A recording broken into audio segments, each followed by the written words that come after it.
सुप्रभात, good morning. सीधा सौदा के आज के इस मंडे एडिशन में आप सबका स्वागत है।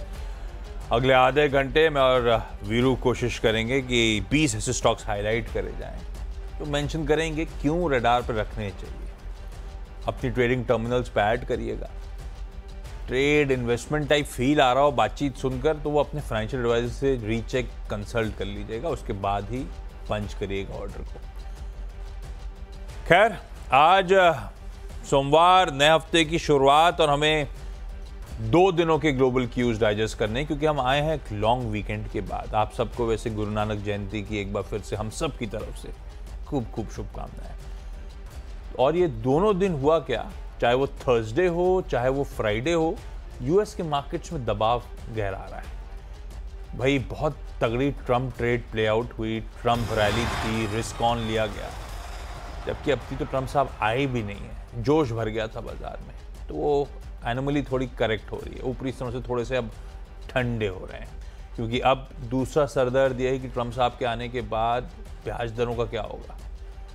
मुश्किल हो जाएगा फेड के लिए आगे दरें काटना, क्योंकि ट्रम्प साहब की सारी पॉलिसीज जो हैं यूएस मार्केट्स के लिए इन्फ्लेशनरी रहेंगी। इसलिए जेरोम पावेल साहब की जब थर्सडे को एक स्पीच थी, तो उसमें भी वो थोड़े से कंसर्न साउंड कर रहे थे, या फिर उस तरह से ऑप्टिमिज्म नहीं था दरों में कटौती को लेकर।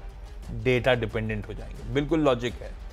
ट्रम्प साहब अगर ट्रेड वॉर छेड़ेंगे, टैरिफ वॉर छेड़ेंगे, यूएस कॉर्पोरेट्स की टैक्स घटाएंगे, सब इन्फ्लेशनरी होगा, तो फेड के लिए भी मुश्किल हो जाएगा।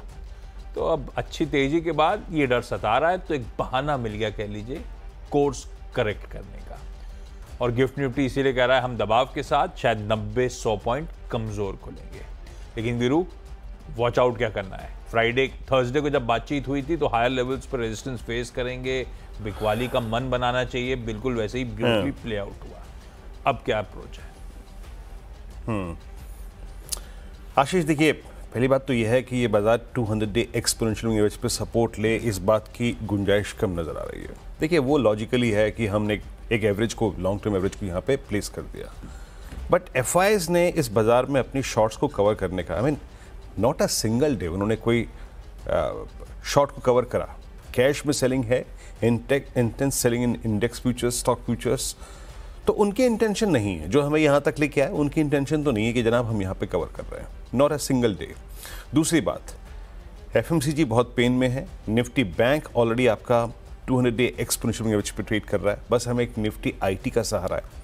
मेरे ख्याल से अभी थोड़ा सा आशीष पेन कंटिन्यू करेगा। लास्ट सेशन में रिलायंस और एचडीएफसी बैंक ने छोटा सा पुल बैक दिया था, जब तक कि first line of I think call writers, that's 23600 and 700, जब तक ये क्रॉस नहीं हो रही है, कंफर्ट नहीं है आशीष किसी चीज को बाय करने का। बेटर है सेल साइड पे रहें, और जब तक 710 नहीं क्रॉस हो रहा है, मैं शायद थोड़े से नेगेटिव रेट्स पर फोकस करूंगा। आशीष, आपके आज के पहले 3 खिलाड़ी। हाँ, पहले 3 लाल हरे के बीच में आपको पूरी टीम नजर आएगी, लेकिन जिस तरह की न्यूज़ फ्लोज हैं वैसे ही मैंने डिसाइड किया था, ना कि ग्लोबल संकेत देखकर। आप लोग जरा वॉच आउट करिएगा, संकेत थोड़े से दिक्कत पा रहे हैं। लेकिन एक अच्छी चीज़ ये है कि रिजल्ट सीजन जिसने सरदर्द बनाया था, अब लार्जली डाइजेस्ट कर लिया है हमने, हो गए नतीजे। अब वो शॉकर्स ज़्यादा तक आएंगे नहीं, क्योंकि नतीजे ही खत्म हो चुके हैं। हाँ, ये ज़रूर है कि रह रहे कि वो सताएगा कि वैल्यूएशंस अभी भी रिच हैं और अर्निंग्स मैचअप नहीं कर रही हैं, तो वो बहाना बन जाएगा रह रहे कि ऊपरी स्तर से दबाव बनने का। लेकिन एक सीएलएसए की रिपोर्ट जो अपन आगे अगले शो में डिस्कस भी करेंगे डिटेल में, वो समझ गए। उन्होंने चाइना की तरफ खूब पैसा डाला था, वीरू इंडिया से निकाल के चाइना डाला था, वो टैक्टिकल प्ले था उनका। वहाँ पे भी नुकसान हो गया और भारतीय बाजार भी ठंडे थे, तो अब वो वापस इंडिया आ रहे हैं, क्योंकि उनको इंटरेक्टिव लगा इंडियन मार्केट 10% करेक्शन के बाद। खैर, वो आऊँगा उस रिपोर्ट पे अगले शो में। क्रॉम्पटन ग्रीव्स कंज्यूमर इलेक्ट्रिकल्स पहला स्टॉक। हम लोग कुछ नतीजों पर रिएक्ट करने जा रहे हैं। थर्सडे लास्ट डे था रिजल्ट सीजन का, तो बाजार बंद होने के बाद जो नतीजा आए उनकी बात कर ली जाए। इसके बाद अब नतीजों का सीजन खत्म है, अच्छे नतीजे लग रहे हैं। और उस समय जब अपन बात कर रहे हैं कि कंज्यूमर डिमांड वगैरह को लेके severe concerns across the board, FMCG, consumer durables, auto, सब में देखने को मिला। आय 7% बढ़ी, इबीटा उसके सामने 17% बढ़ा, मार्जिन्स एक्सपैंड करे 90 बेसिस पॉइंट्स, 9.8 वाले बढ़ के 10.7% हुए। और मुनाफे में 28-29% का जंप है। तो नतीजे फ्लैट टू पॉजिटिव दिख रहे हैं, ऑपरेशनली स्ट्रांग दिख रहे हैं, और इसको साथ में पर्सपेक्टिव में रखना है कि पीयर सेट्स के कंज्यूमर फेसिंग कंपनीज की दिक्कतें कैसी आई हैं Q2 में। तो उस लिहाज से क्रॉम्पटन कंज्यूमर अच्छा लग रहा है, इसीलिए ग्रीन है। ग्लेनमार्क फार्मास्यूटिकल्स एक्सपेक्टेशन से अच्छे हैं और अपने आप में अच्छे नजर आएंगे। ये भी ऑपरेशनली स्ट्रांग क्वार्टर की कैटेगरी में रखिए, जैसे क्रॉम्पटन कंज्यूमर की मैंने बात करी थी। आय 7% बढ़ी, EBITDA उसके सामने 30% का जंप है, यानी मार्जिन एक्सपैंड हुए। भाई आय जब 7% बढ़ी, EBITDA 30% बढ़ा, एक्सपेंशन करीब 300 बेसिस पॉइंट का। 14.4 वाले 17.5% पे पहुंच गए, यानी कि 310 बेसिस पॉइंट्स का मार्जिन एक्सपेंशन मिला और घाटे से मुनाफे में आ गए। 355 करोड़ का मुनाफा क्लॉक करा है। तो ग्लेनमार्क फार्मास्यूटिकल्स अपने आप में अच्छे नंबर्स। और एक न्यू एज की कैटेगरी में रख दीजिए, लेकिन डिलीवरी वो काउंटर है जिसने अच्छे नंबर्स डिलीवर करे। साल दर साल देखना चाहिए इनको, क्योंकि सीजनैलिटी है इनके धंधे में। आय 13% का जंप, EBITDA लॉस 15.7 करोड़ का था पिछले साल, इसी क्वार्टर में 57 करोड़ EBITDA पॉजिटिव हो गए। तो मार्जिन पॉजिटिव हो गई, 2.5% मार्जिन आए और घाटे से मुनाफे में आ गए। 102-103 करोड़ का घाटा था और इस बार क्योंकि EBITDA पॉजिटिव हुए 10 करोड़ का मुनाफा करा है। बढ़िया टर्न अराउंड है, बस ये स्टिक करें। अब इन ग्रीन इन ब्लैक रहे यहां से, वो बड़ी बात, लेकिन डिलीवरी का अपने आप में परफॉर्मेंस अच्छा दिख रहा है, इसीलिए ग्रीन करा। फिर 3 नतीजे, तीनों हरे। 3 नतीजे 3। अगर आप देखें यहाँ पे आशीष को अर्निंग्स का कंफर्ट था, लेकिन मैं उस बात पे आऊँगा जो कि शायद मेरे को सबसे ज़्यादा परेशान कर रही है, जहाँ है FMCG की इंटेंस सेलिंग। FMCG में एक ही कंफर्ट था और वो था ITC, अब वो भी अगर आप देखें तो चला गया। निफ्टी FMCG कोलैप्स हो रहा है, लिटरली निफ्टी FMCG कोलैप्स हो रहा है और ITC ने अपना 200-डे एक्सपोनेंशियल मूविंग एवरेज फाइनली तोड़ दिया। तो देखिए कुल मिला के लॉजिक क्या है, जब तक 24,500 के नीचे है शॉर्ट साइड पे फोकस करेंगे। अगर ITC 470 के नीचे स्टे कर रहा है तो वीकनेस परसिस्ट करेगी और यहाँ पे जो नेक्स्ट लॉजिकल सपोर्ट है वो करीब करीब आता है 451 से 448। एक्ट अकॉर्डिंगली, ठीक है ना। कब स्ट्रेंथ आएगी? अगर 471 के ऊपर स्पॉट ट्रेवल करना शुरू करे, इसका मतलब ये है कि ये स्टॉक अपने 200-डे एक्सपोनेंशियल रीगेन कर रहा है। देखिए बाजार जहाँ पर है ना, एक सेम लॉजिक के साथ काम नहीं कर सकते आप। शॉर्ट कवर भी आएगा और शॉर्ट कोलैप्स भी होगा, सो लेवल टू लेवल चलिएगा। एंड सेकेंड इज कमेंस ने और कैपिटल गुड्स ने पिछले 3 दिन में एक सीवियर इंटेंस और काफ़ी क्रिटिकल सेलिंग प्रेशर विटनेस किया है। इसने भी 200 माह ब्रीच कर दिया है। 3300 के नीचे अगर ये ट्रेवल करना शुरू कर गया तो इसका मतलब ये है कि ये अपना नेक्स्ट क्रिटिकल सपोर्ट जो कि करीब 3135 पर प्लेस्ड है, जो कि 31 मई का स्विंग लो भी है, उसको टेस्ट करने जा रहा है। तो कमेंस मैंने तीसरा स्टॉक जो है वो प्लेस रखा है नेगेटिवली। अच्छा, मैं तीसरा स्टॉक जो पिक कर रहा हूँ वो है HDFC AMC on green side. शुक्रवार को गुरुवार को इसमें स्टेबिलिटी थी, हालांकि हायर लेवल्स पर सस्टेन नहीं हुआ उतना स्ट्रांगली, बट इस स्टॉक की ना इसके 100-डे एक्सपोनेंशियल मूविंग एवरेज से एक बड़ा स्ट्रांग कोरिलेशन है। 100 माह पे ये एक बहुत स्ट्रांग पुल बैक देता है, बहुत स्ट्रांग पुल बैक देता है। सो अगर 4300 के ऊपर ट्रेवल करना शुरू कर रहा है तो that means scope towards 4410, 4420 looks possible. तो 3 स्टॉक्स मैंने मार्क किया, Ashish, ITC commence on red side और HDFC AMC on green side. Ashish. अच्छा, हिंदुस्तान जिंक को मेंशन करूंगा। रडार पे जब से वो OFS आया था तब से है।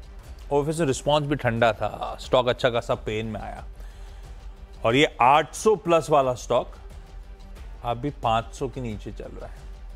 अच्छा खासा करेक्शन इस स्टॉक में आया हुआ है और ये कंपनी जानी जाती है अपने तगड़े डिविडेंड डोल आउट्स के लिए। खूब तगड़े कैश जनरेशन करती है और तगड़ा डिविडेंड डोल आउट करती है। तो ये एक लेवल पे आके कंफर्ट पैसे भी देगा लो लेवल्स पे। ये लेवल्स सही है नहीं, ये आइडिया नहीं मुझे, लेकिन खबर अच्छी आई है वीकेंड पे। राजस्थान में एक गोल्ड माइन ब्लॉक, उसके लिए उन्होंने बिड करा था, प्रिफर्ड बिडर के तौर पे सामने आए। Dugocha gold and associated mineralisation block Rajasthan में। खबर अच्छी है, ग्रीन कर दिया। सायंट, इसने एलिग्रो माइक्रो सिस्टम्स के साथ अपनी पार्टनरशिप को एक्सपैंड करा है मैग्नेटिक सेंसर्स और पावर सेमीकंडक्टर्स के लिए।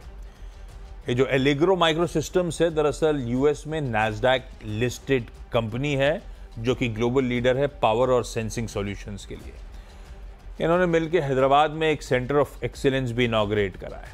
तो फोकस करेंगे मैग्नेटिक सेंसर्स और पावर सेमीकंडक्टर्स पे ऑटोमोबाइल इंडस्ट्री के लिए।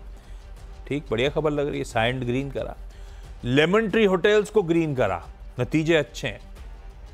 और ये वैसे कई सारी होटल कंपनीज दिखा रही हैं कैसे सीजनली वीक क्वार्टर में आउट परफॉर्म करके दिखा रहे हैं। एक एक करके सारे होटल कंपनीज ने ये करके दिखाया है। आय 24% बढ़ी, इबिटा 26% बढ़ा, मार्जिन्स में 60 बेसिस पॉइंट्स का इंप्रूवमेंट और मुनाफा 33% उछाल दिखाता हुआ। इसीलिए ये भी ग्रीन विरुद्ध 6 हो गए। ओके, आपके 6 स्टॉक्स पूरे हो गए यहाँ पे। मैं इसके बाद रखूंगा Indraprastha gas. No doubt, I mean negative news development है आपकी स्क्रीन पे। करीब 485 पे क्लोज हुआ। शार्पेस्ट सेल ऑफ विटनेस किया जिन स्टॉक्स ने बीते 2 महीने में, उसमें से एक आईजीएल एमजीएल भी शामिल है, याद रखिएगा। अब यहाँ पे हो क्या रहा है, अगर आप वीकली चार्ट्स को देखें तो वीकली चार्ट्स में मतलब स्टॉक अपने 200 वीक एक्सपोनेंशियल एवरेज से भी नीचे ट्रेड कर रहा है। अब आप कहेंगे साहब इतने ओवरसोल्ड स्टॉक को क्यों रख रहे हैं नेगेटिव साइड पे, अब क्या करें। अब यहाँ पे इन्वर्टेड फ्लैग है डेली पर, जिसका ब्रीच होगा करीब करीब 404 के नीचे है। और 404 के नीचे जो लॉजिकल सपोर्ट है वो आता है सही मायने में अगर आप देखें तो 380 376 के पास, जो कि इसका वीकली पे देख लीजिए, मंथली पे देख लीजिए, डेली पर देख लीजिए, नवंबर 2023 की ट्रैजेक्टरी का लो है।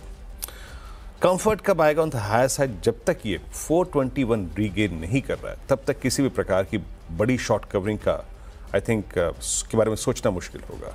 सो एक्ट अकॉर्डिंगली। प्लेसमेंट नेगेटिव है। अब लेके आइए इंडसइंड बैंक। इस बार ये बात कि एक ओवरसोल्ड स्टॉक जो है वो पुल बैक दे देगा थोड़ी गलत साबित हो रही है। Look at IndusInd bank.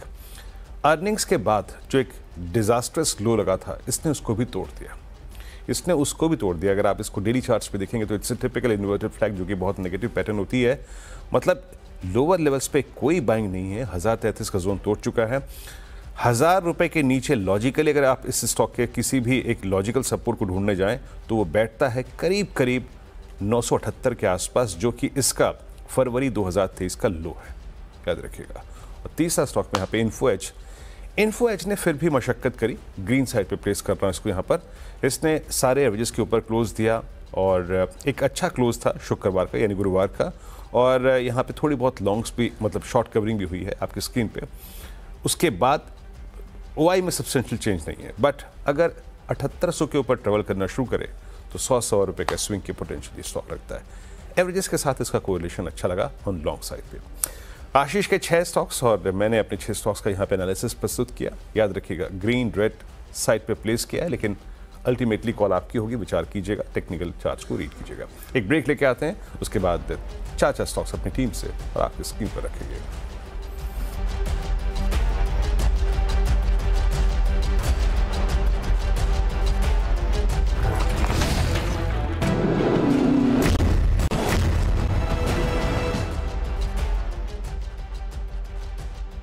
स्वागत है आपका एक बार फिर से सीधा सौदा में। अब मैं अपने 4 खिलाड़ी और पेश करता हूं आपकी स्क्रीन पे। मैं देखिए आईटी में फिल भी एक कंफर्ट है, हालांकि जो वॉल स्ट्रीट पे जिस प्रकार से नैस्डैक कोलैप्स हुआ था लास्ट सेशन में, नो डाउट प्रेशर पॉइंट्स रहेंगे, मतलब आईटी भी प्रेशर में आ सकता है। लेकिन एक स्टॉक जिसकी प्लेसमेंट मेरे को ठीक लग रही है, दैट्स एलटीआई माइंडट्री। और आपकी स्क्रीन पे आएगा, इट्स 5994 जहाँ पे क्लोज हुआ। इसने सारे एवरेजेस के ऊपर क्लोज दिया और बीते लगभग अगर आप 2 हफ्ते को देखें तो इसने 200 डे एक्सपोनेंशियल एवरेज से बिल्कुल इन्वर्स चार्ट है। कहाँ आईटी के स्टॉक सारे अगर आप देखें स्ट्रॉन्ग ट्रैजेक्टरी में थे, ऑल टाइम हाइस पे थे। बिरला सॉफ्टवेयर ये कमजोर थे, बट एलटीआई माइंडट्री ने एक सेंसिबल और एक रीजनेबल पुल बैक जनरेट किया है। 6000 के ऊपर अच्छे पोटेंशियल है, अच्छे स्ट्रेच के। इंडियन होटल्स नंबर्स बहुत स्ट्रॉन्ग थे। स्टॉक शुक्रवार को भी अपने अगर आप देखें तो ऑल टाइम हाई पे क्लोज हुआ। ऑप्शन एक्टिविटी काफ़ी स्ट्रॉन्ग है, इवन आई थिंक 740 पे पुट राइटिंग विजिबल थी। सो जब तक 723 730 के ऊपर है, स्टेबल रहेगा, स्ट्रॉन्ग रहेगा। आई थिंक अर्निंग सपोर्ट है तो शायद 762 740 की पॉसिबिलिटी यहाँ लग रही है। मेजर शॉर्ट कवरिंग थी इस काउंटर में। मैक्स फाइनेंशियल्स को अगेन इस स्टॉक की 100 डे एक्सपोनेंशियल एवरेज से काफ़ी अगर आप देखें स्ट्रॉन्ग कोरिलेशन है। वहीं से इसने शुक्रवार को एक स्ट्रॉन्ग पुल बैक जनरेट किया, माफ कीजिएगा गुरुवार को, बार-बार जुबान पे शुक्रवार आ रहा है। स्ट्रॉन्ग पुल बैक जनरेट किया, सारे एवरेजेस के ऊपर क्लोज आया, सारी अच्छी शॉर्ट कवरिंग थी, 2.5% ओआई शेड हुआ। अगर ये एक बार फिर से 1230 के ऊपर स्टेबल रहा तो 1252, 1200 करीब 62 तक का स्विंग खुला हुआ है। और लास्ट जहां से शुरुआत की थी मैंने ITC on the negative side, same is the case with Nestle. Structure oversold है लेकिन शॉर्टिंग देखिए स्क्रीन पे इस वक्त भी हो रही है। एक फ्लैग का ब्रेकडाउन, रीजनेबल सपोर्ट अब जिस रेंज में आता है वो है करीब 2100 का, यहाँ पे करीब 100-125 का डाउन साइड और खुला है। आशीष, ग्रासिम इंडस्ट्रीज नंबर्स तो कमजोर दिख रहे हैं। आय 18% बढ़ी तो उसके सामने 45% इबिटा गिर गया। मार्जिन्स यानी आधे हो गए, 9.2% वाले 4.3% पे। खराब ऑपरेशन परफॉर्मेंस। होनासा कंज्यूमर अच्छा खासा डिसअपॉइंटमेंट है। आय 7% गिरी, 40 करोड़ इबिटा पॉजिटिव होते थे, इस क्वार्टर में 31 करोड़ इबिटा लॉस हो गया और नेट लॉस है 18.5 करोड़ रुपए का। दिक्कत भरा क्वार्टर इसके लिए। अवंती फीड्स ग्रीन रखा है क्योंकि नतीजे ठीक दिख रहे हैं। आय 6% बढ़ी, 7.5% वाले मार्जिन्स 10% पे पहुंच गए क्योंकि इबिटा में 44% का उछाल था। और फाइनली एनटीपीसी, इसको रेडार पे रखते हैं इस हफ्ते क्योंकि अच्छा खासा करेक्ट हुआ है। 450 वाला 450 पे आके खड़ा हो गया है, वीकनेस परसिस्ट कर रही है। कल वो एनटीपीसी ग्रीन का वो आईपीओ खुलने जा रहा है और यह है अच्छी पेडिग्री, गिरावट में इंटरेस्टिंग हो रही है, इसीलिए इसको ग्रीन रखते हैं। अपन वॉच आउट करेंगे, तो कोई सिग्नल है नहीं, डे ऑन डे गिरते ही चले जा रहा है, ये भी ध्यान रखिएगा। बस वॉच पे रखते हैं कल के उस आईपीओ से पहले। 10 स्टॉक्स पूरे। क्विकली छोटा सा ब्रेक के उस पार्ट टीम्स का एक क्विक रैप अप।